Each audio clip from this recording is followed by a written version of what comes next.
Doc, ilang beses po ba dapat kumain sa isang araw? Is it really necessary to have 3 meals a day, katulad ng nakagawian? Ito po si Dr. Iris, isang Filipino-Canadian medical doctor, nakabase dito sa Vancouver, Canada. And tumutulong po ako sa mga kababayan natin anywhere in the world i-optimize ang health nila in a natural and holistic way. Mga pagtulong natin, iba't ibang pamamaraan, mga libreng konsultasyon sa Zoom, libreng broadcasts, live Q&A, sinasagot ko ang mga katanungan ninyo, mga libreng workshops and programs beyond physical wellness. Meron tayong mental wellness, emotional wellness, mindset expansion, pangkabuhayan, leveling up sa pagdagdag ng income streams. Lahat ito matatagpuan sa levelupwithdriris.com. Kailangan lang po nating basahin ang email pagkatapos mag-register para ma-access itong mga workshops na ito. So balik po tayo dito sa question na ito, ilang beses nga ba dapat kumain sa isang araw?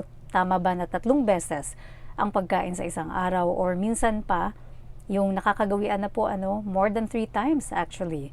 Karamihan ng mga kababayan natin are eating up to 6 times a day. Yung 3 main meals, breakfast, lunch, dinner, may kasamang mga coffee breaks, merienda in between, sa umaga, sa hapon, and idagdag pa yung panggabi, midnight snack. So usually mga 6 na beses. Some people are even snacking in between those times. Necessary nga ba ito? Well, the answer to that is hindi po necessary na kumain tayo 3 times a day. Tama po ang narinig ninyo. We should eat only when truly hungry. Pero let me qualify that. Truly hungry, after natin i-optimize ang ating nutrition, ang ating way ng pagkain. So what do I mean by that? When we say optimize, ito ay maibalik natin sa tamang signaling pathway, yung mga hormones that are concerned or dealing with yung ating metabolism. Pinaka-central hormone dyan is the hormone insulin. Itong hormone na ito ang nagdidikta sa katawan natin para gamitin ang fuel. So the breakdown products ng mga pagkain na kinakain natin, specifically carbohydrates, isa sa 3 macronutrients. 3 po yan, carbohydrates, proteins, and fats. So, ang breakdown ng carbohydrates, which is yung glucose, yan po yung inuutusan ng insulin na pumasok sa loob ng mga cells natin para gamitin as fuel. So, yan po yung isa sa mga functions ng insulin. Ikalawang major function affecting metabolism is yung pagko-command ng insulin sa mga cells natin to store fat. It is a fat storage hormone. Every time kakain tayo ng mga pagkain that are highly insulin stimulating, insulin will tell the body to store fat. So, kung tayo po ay kumakain ng masyadong maraming amounts ng mga carbohydrates that are highly stimulating kay insulin, kasi hindi rin po lahat ng carbohydrates ay made equal. Hindi lahat pantay-pantay ang epekto kay insulin. Some carbohydrates are highly insulin stimulating. And so, kung sa ganun, mas mataas din yung kanyang capacity to command the body to store fat. Pero meron din naman po mga carbohydrates that are not as insulin stimulating as the others. So ito yung mga low net carbohydrate na pagkain na tinatawag.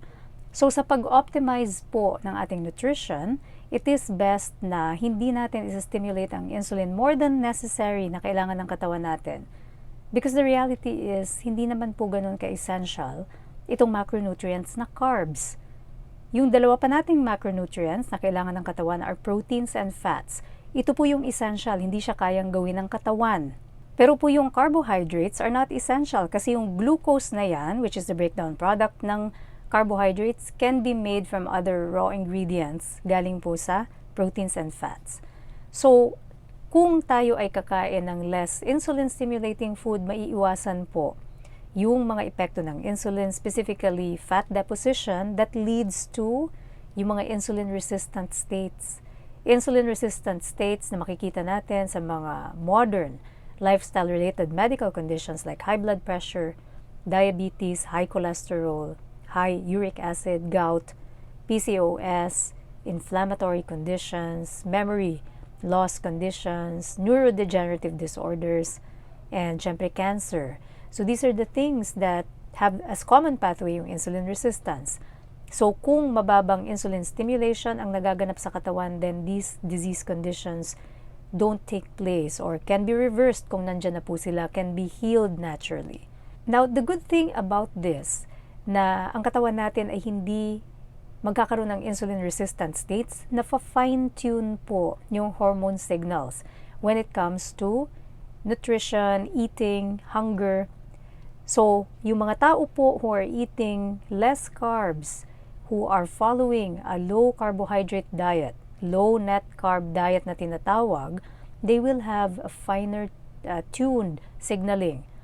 Dahil ang katawan ay more into fat burning, hindi masyadong sugar burning, kasi hindi masyadong gumagamit ng sugar as fuel, but more of fat, which is actually coming from yung ating mga stored fat po, then yung hunger signals po natin ay mas nagiging sensitibo. People who follow a low-carb diet normally find themselves not as hungry. Karamihan ng mga tao sa community natin who are following this diet, by using our food guide po, this way of life, by using our food guide na matatagpuan po sa levelupwithdriris.com, they normally eat from yung mga nasa go and pause sections ng ating food guide. And these are the food that help to fine-tune yung ating hunger mechanism, satiety mechanism, pagkabusog. And so, many of our community members find themselves only really needing to eat 2 or even once a day lang. Ito po yung tinatawag na TMAD, so 2 meals a day, and OMAD, 1 meal a day. And certainly, this can be a healthier way of eating, provided po that we are eating nutrient-dense meals doon sa mga panahon na kumakain tayo. So by nutrient-dense meals, ibig sabihin, we are meeting our protein requirements and fat requirements, dahil ito po yung ating mga essential nutrients po, and that we keep low carb. So we meet our proteins, fat requirement, and we stay low carb, and we are maintaining itong mga essential na mga nutrients na kailangan ng katawan natin. Then even if kumakain po tayo ng once a day lamang or twice a day lamang, this can still be healthy. So, back to our question, it's not necessary to eat 3 times a day. Hindi po kailangan. Hindi rin naman kailangan na lagi lang once a day or twice a day lang. You can certainly vary it. Again, listen to the wisdom of your body. Help your body to fine-tune its signaling mechanism for hunger and satiety, yung pagkagutom at pagkabusog, at pag na-fine-tune na yan, then you listen to the wisdom of your body. You eat when you are hungry. Make sure that you are keeping low carb. Make sure that you're meeting all your macronutrient requirements. Kung kailangan po ng extra gabay, join our various communities. Kung kailangan ako makausap sa Zoom, then nandun lang po ang link sa ating community. All of my resources, matatagpuan lang sa levelupwithdriris.com. I am always wishing you holistic wellness. Stay healthy and stay low carb.